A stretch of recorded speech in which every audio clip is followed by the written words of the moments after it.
Bonjour, bonjour. Aujourd'hui, nous allons expliquer la forme, la voix passive. Nous avons donc deux phrases, une phrase à la voix active et une phrase à la voix passive. À la voix active, le sujet est là, les étudiants, le verbe donc organise, quoi, un complément d'objet direct, une fête. Bien, pour passer cette phrase à la voix passive, nous devons mettre en valeur le complément d'objet, c'est-à-dire une fête qui va devenir donc sujet passif, puisque ce sujet est inanimé et ne fait pas l'action. Nous allons prendre le verbe, donc organise, mais nous allons introduire l'auxiliaire être que vous allez conjuguer au temps du verbe de la voix active, donc ici au présent et. Vous allez donc ajouter le participe passé du verbe organiser. Vous allez l'accorder en genre et en nombre avec le sujet, puisque vous avez l'auxiliaire être qui fonctionne comme dans un temps composé. Vous accordez en genre et en nombre avec le sujet, donc ici et eux, puisque une fête c'est féminin. On introduit la préposition par justement pour introduire le complément d'agent qui était avant sujet, puisqu'il faisait l'action, et ici aussi, dans la voix passive, on voit la personne qui a réalisé l'action, ça devient le complément agent, donc qui est introduit par la préposition par. À quoi sert la voix passive? Alors, elle sert à mettre surtout en valeur l'objet, l'événement, le fait dont on veut parler, puisqu'il devient sujet, même s'il est passif, il devient sujet. Il ne fait pas l'action, mais il a subi. Alors, on l'utilise dans les descriptions, pour parler des inventions, dans le langage administratif, dans les lois, dans les faits divers, donc dans la presse. Alors, comme je vous l'ai dit tout à l'heure, on doit prendre le verbe être comme un auxiliaire, on doit le conjuguer au temps de la voix, du verbe de la voix active, plus le participe passé. Donc, n'oubliez pas de faire les accords. Très important, vous pouvez faire la transformation uniquement avec des verbes qui ont un COD, c'est-à-dire un complément d'objet direct. Ce sont des verbes donc dits transitifs. Seulement, vous pourrez faire la transformation à la voix passive uniquement là. Donc, n'oubliez pas de faire les accords avec le sujet, puisque vous avez ici l'auxiliaire être qui est conjugué et le participe passé doit être accordé. Donc, comme exemple, ces décorations ont été faites par les enfants. Vous voyez ici, je mets donc en valeur l'objet, et la personne qui a réalisé l'action sera introduite par la préposition par et deviendra complément d'agent. Donc, c'est pour ça qu'on dit que la voix passive met plutôt en relief, mais en avant, les objets, le complément, les objets inanimés. Ici, les sujets. Donc, le sujet sera les décorations, c'est un sujet passif. Ont été faites, donc on a pris l'auxiliaire ici, être au passé, et le participe passé donc du verbe faites, puisque c'est féminin pluriel, donc ont été faites. La télévision a été, encore une fois, ici l'auxiliaire être est au passé, inventé au féminin, puisque la télévision est féminin. Par, donc on introduit la personne qui a vraiment créé, qui a inventé la télévision. Dans les autres phrases, je n'ai pas cité le complément d'agent ni la préposition par, parce que dans le langage courant, dans la presse, il est assez fréquent de ne pas citer le complément d'agent, parce que dans les titres, il faut des titres courts. Dans la vie courante, on n'est pas obligé de mettre l'accent sur la personne qui a réalisé l'action. Donc, vous pouvez omettre, c'est-à-dire vous pouvez ne pas citer le complément d'agent. Donc, les phrases se termineraient comme ça, mais ce sont des phrases aussi à la voix passive. Le président Kennedy a été assassiné au passé. Un vaccin aurait été découvert. Si on pense à la situation actuelle, on va mettre le conditionnel, puisqu'on ne sait pas encore si le vaccin contre la Covid a été découvert ou inventé. Une loi sera votée, donc le verbe être ici est au futur. Une loi est votée aujourd'hui, ici être est au présent. Et Pierre a été agressé, donc a été au passé. Alors, j'ai mis exprès ici volontairement quelqu'un, hein, un sujet animé, pour vous montrer qu'on peut aussi, à la voix passive, mettre une personne. Ici, ça veut tout simplement dire que Pierre n'a pas fait l'action, mais il l'a subie. Il est quand même passif, puisqu'il n'a pas été auteur de son agression, mais il a été agressé, ça veut dire qu'il a quand même subi l'action.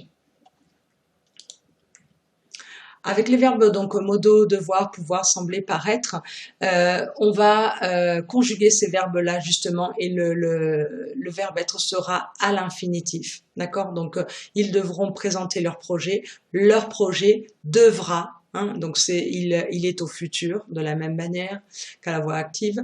Mais être sera l'infinitif, puis vous mettez le participe passé. Alors n'oubliez pas ici, le projet c'est masculin, mais il faut quand même accorder avec le sujet. Ici, le participe passé.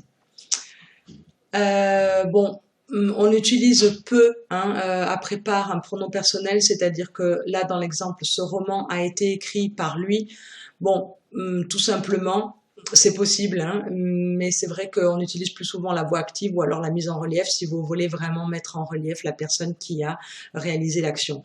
Donc tout simplement, il a écrit ce roman à la voix active ou c'est lui qui a écrit ce roman si vous voulez vraiment insister et mettre en valeur la personne qui a écrit donc ce roman, ici lui.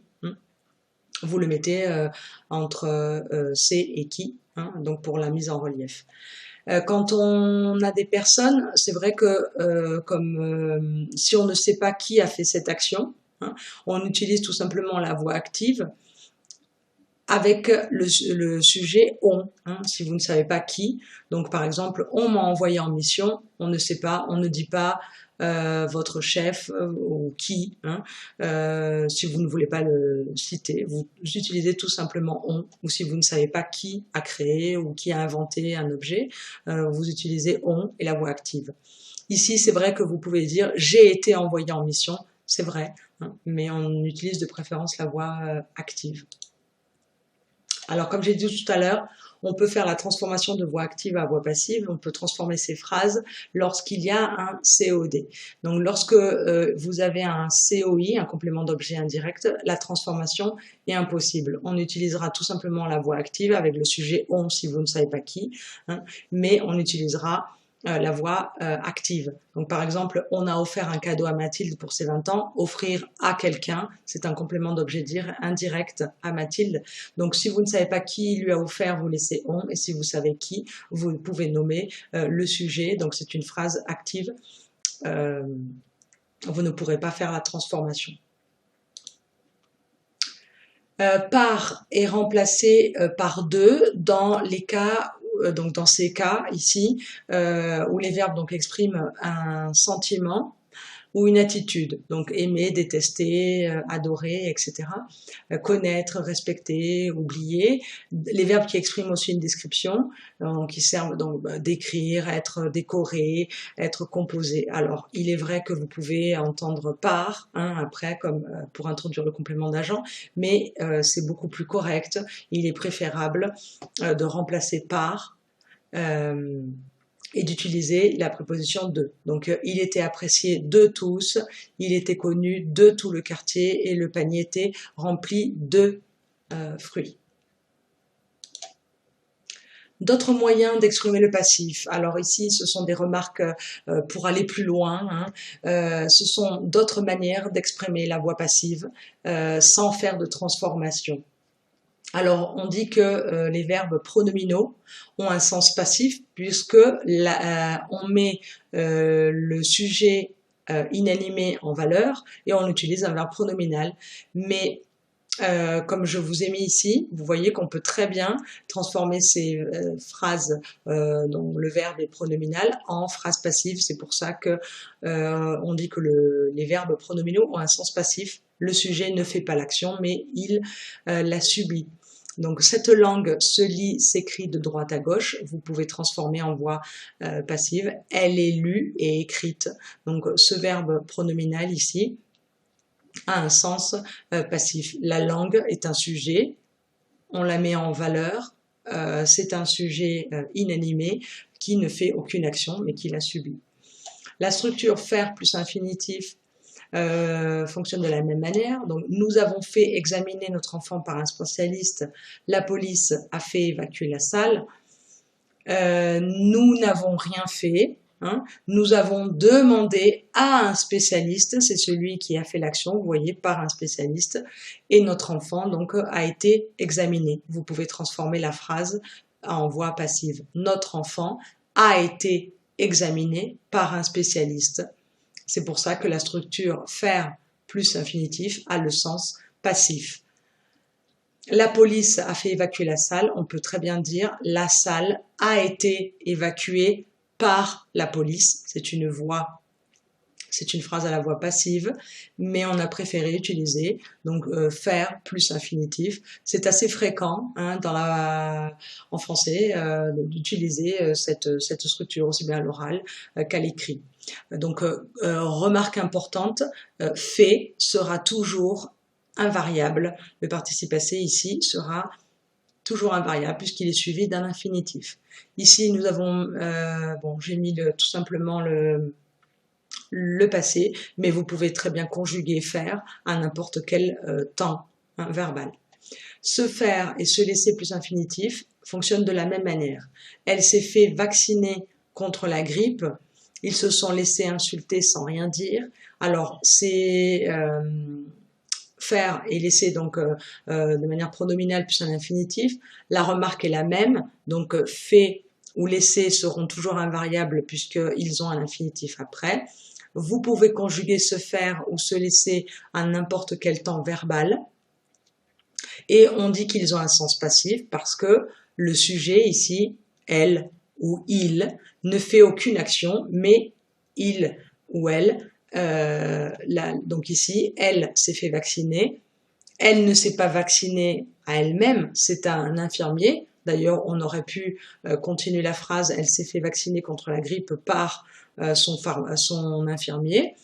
Elle subit l'action. Hein, c'est elle qui va recevoir l'action, mais elle ne la fait pas. Ils se sont laissés insulter, même chose. Ils n'ont pas insulté. D'accord, ce n'est pas une phrase active. Ils n'ont pas insulté, mais ils se sont fait insulter, c'est-à-dire que l'action va retomber sur eux, ils la subissent. En plus, on insiste avec laisser, c'est vraiment quelque chose qui est vraiment passif parce que vous n'avez rien fait, hein, vous vous êtes laissé faire sans agir, mais vous avez subi donc les insultes, vous avez subi cette action. C'est pour ça que quand on utilise souvent hein, se faire couper les cheveux. Pourquoi? Parce que c'est le coiffeur ou la coiffeuse qui va vous couper les cheveux, vous subissez l'action, mais vous ne la faites pas, vous êtes passif, vous êtes un sujet passif et on utilise se faire plus infinitif. C'est très utilisé aussi dans la langue parlée. Se faire construire une maison, par exemple, c'est l'entreprise, hein, c'est le maçon qui va construire votre maison, mais vous allez recevoir cette jolie maison, donc vous allez subir l'action. C'est pour ça qu'on utilise ce type de structure et c'est pour cela aussi qu'on dit que la forme pronominale, faire plus infinitif ou se faire ou se laisser plus infinitif a un sens passif parce que vous ne faites pas l'action, mais vous en recevez les conséquences positives ou négatives. Voilà. Donc j'espère que vous avez compris. En cas de doute, n'hésitez pas donc à poser des questions en cours. Et comme d'habitude, pendant cette période de confinement, nous ferons la mise en pratique pendant le cours virtuel et donc des exercices pratiques aussi pour s'habituer donc à utiliser la voix passive. Voilà. À bientôt.